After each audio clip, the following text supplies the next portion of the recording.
Hello everyone. आज के इस वीडियो का जो हमारा टॉपिक है वो है राष्ट्रीय सैन्य स्कूलों को लेकर, जो कि एक हाल ही में चर्चा में बना हुआ है।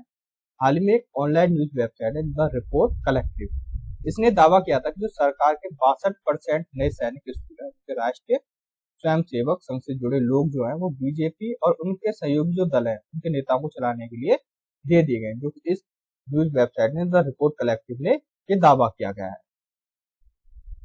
बात करें इसके बारे में तो इसके जो प्रमुख बिंदु हैं वो क्या रहे हैं। तो रिपोर्ट कलेक्टिव की रिपोर्ट के अनुसार कम से कम, यानी इस द रिपोर्ट कलेक्टिव के अनुसार, जो कि एक न्यूज वेबसाइट है, इसके अनुसार कम से कम 40 जो स्कूल हैं वो रक्षा मंत्रालय के अधीन सैनिक स्कूल सोसाइटी यानी एसएसएस के साथ समझौते पर हस्ताक्षर इन्होंने किए गए हैं।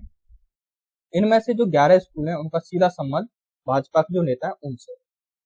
8 का प्रबंधक राष्ट्रीय स्वयंसेवक संघ और उनके सहयोगी संगठन इसका वो करते हैं, संगठन करते हैं इसके। तो 8 प्रबंधक राष्ट्रीय स्वयंसेवक संघ और उसके सहयोगी संगठन करते हैं।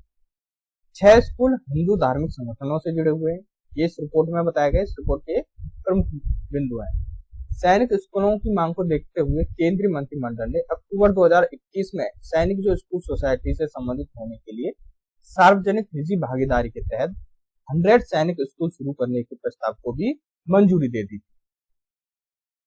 सैनिक स्कूलों, जो सैनिक स्कूल हैं, इनके बारे में बात की जाए तो सैनिक स्कूलों की स्थापना जो है वो 1960 के दशक में सैनिक स्कूल सोसाइटी, जिसे बोलते हैं एसएसएस, इसके तहत की गई थी 1960 में, जो रक्षा मंत्रालय के अधीन आता है। भारत के कक्षा 6 से लगभग 3000 छात्र प्रवेश क्षमता वाले 33 स्कूल हैं, जिसमें 3000 छात्र प्रवेश कर सकते हैं कक्षा 6 में लगभग, ठीक है ना। ऐसे 33 स्कूल हैं।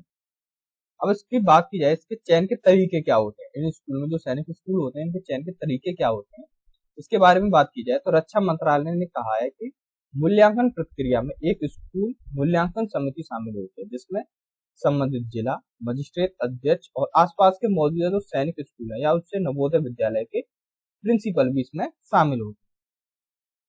आवेदक स्कूल की भौतिक निरीक्षण और क्रेडेंशियल का सत्यापन निर्धारित मापदंडों के अनुसार किया जाता है।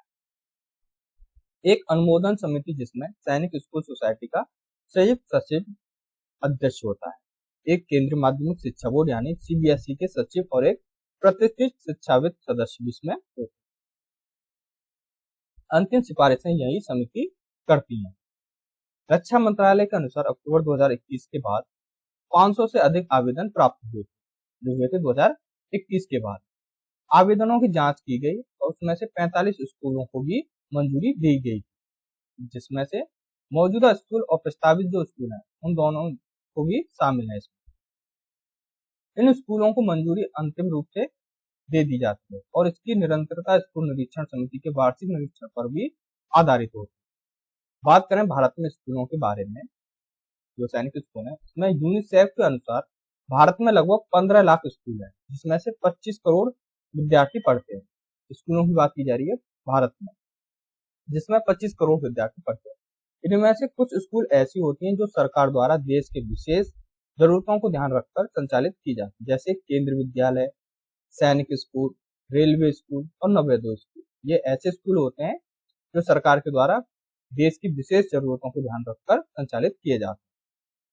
बात की जाए सैनिक स्कूलों के बारे में, तो सैनिक स्कूल उन चुनिंदा स्कूलों में से एक है जो सरकार द्वारा संचालित होने वाले उच्च गुणवत्ता के विद्यालयों के रूप में भी जाने जाते हैं। ये जो स्कूल है ये राष्ट्रीय डिफेंस अकेडमी और भारतीय नौसेना अकेडमी के अधिकारी वर्ग के पदों के लिए विद्यार्थियों को तैयार ये करते हैं। सैनिक स्कूल के मूल रूप से देश की रक्षा सेवाओं में योग्य अधिकारी तैयार करने के लिए ये बनाए गए स्कूल है, जो सैनिक स्कूल है। ये आवासीय विद्यालय होते हैं, इनका संचालन रक्षा मंत्रालय के अधीन और सैनिक स्कूल सोसाइटी द्वारा किया जाता है। ये जो स्कूल है वो अंग्रेजी माध्यम से शिक्षा प्रदान करते हैं तथा सीबीएसई पाठ्यक्रम का अनुसरण करते हैं। ये जो स्कूल है, इन सैनिक स्कूलों की पृष्ठभूमि की बात करें तो जो सैनिक स्कूल है इनका विचार भारत की आजादी से पहले रॉयल इंडियन मिलिट्री कॉलेज और अन्य सैनिक संस्थानों से प्रेरित होकर लाया गया था। ये मिलिट्री संरक्षण संस्थान ब्रिटिश सरकार के समय भारतीय सेनाओं की जरूरतों को पूरा करते थे। भारत की आजादी के बाद वर्ष 1961 में रक्षा मंत्री कृष्ण मेनन द्वारा सेना की विशेष जरूरतों को ध्यान में रखते हुए ये सेना को समावेशी बनाने के लिए सैनिक स्कूलों पर भी विचार रखा गया था। अब सैनिक स्कूल बनाने के पीछे कारण क्या है, आखिरकार ये स्कूल क्यों बनाए गए थे सैनिक स्कूल, इसके बारे में बात की जाए तो भारतीय सेना ने किसानों, जनजाति क्षेत्रों के लोगों और अनुसूचित जातियों के लोगों की संख्या बढ़ने एवं सेना में इनकी संख्या को बढ़ाना, ऐसे में नागरिकों को सेना में जाने के इच्छुक बच्चों को सेना के लिए योग्य बनाने के लिए प्रशिक्षण देने के लिए स्कूल बनाए गए थे। नेक्स्ट की बात की जाए तो सेना में जाने के इच्छुक कम उम्र के जो बुद्धिमान ऊर्जावान बच्चे थे उनको भी तैयार करते थे। देश के कमजोर वर्गों के जो नागरिक थे उनको भी सेना के समान अवसर प्रदान करना था। सैनिक स्कूलों के जो मेन उद्देश्य रहते हैं उसके बारे में बात की जाए तो भारत की विविधतापूर्ण जनसंख्या में से सभी के लिए सेना में स्थान उपलब्ध कराना, योग्य बच्चों को सेना के लिए प्रशिक्षित करना, बच्चों को शारीरिक और मानसिक रूप से सशक्त बनाना कर सेना के करियर बनाने के लिए तैयार करना। इनकी विशेषता क्या होती है, सैनिक स्कूलों की बेहतरीन हॉस्टल सुविधा रहती है, इसमें अच्छी आधारभूत संरचना रहती है, उच्च गुणवत्ता की शिक्षा रहती है, शैक्षिक गतिविधियां होती हैं।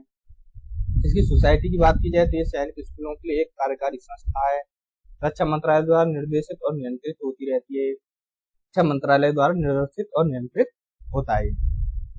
सैनिक स्कूल इसे सोसाइटी के अंतर्गत कार्य करते हैं। ये सैनिक स्कूलों को देख और उनके संचालन को बेहतर बनाती है। ये सैनिक स्कूलों के लिए नियम बनाती है और नियमों में जरूरत सुधार भी करती है। ये समय के साथ शिक्षा में बदलाव के लिए नए प्रोग्राम, नए प्रयोग और नई व्यवस्था को प्रभावी बनाने के लिए योजना भी ये बनाती है, उनका भी क्रियान्वयन ये करती है। धन्यवाद, आज के लिए बस इतना ही। वीडियो अच्छी लगी हो लाइक शेयर जरूर करना, सब्सक्राइब भी कर लेना, हमारी डेली करंट अफेयर्स की क्लास भी आती है। धन्यवाद मेरे चैनल में जुड़े रहने।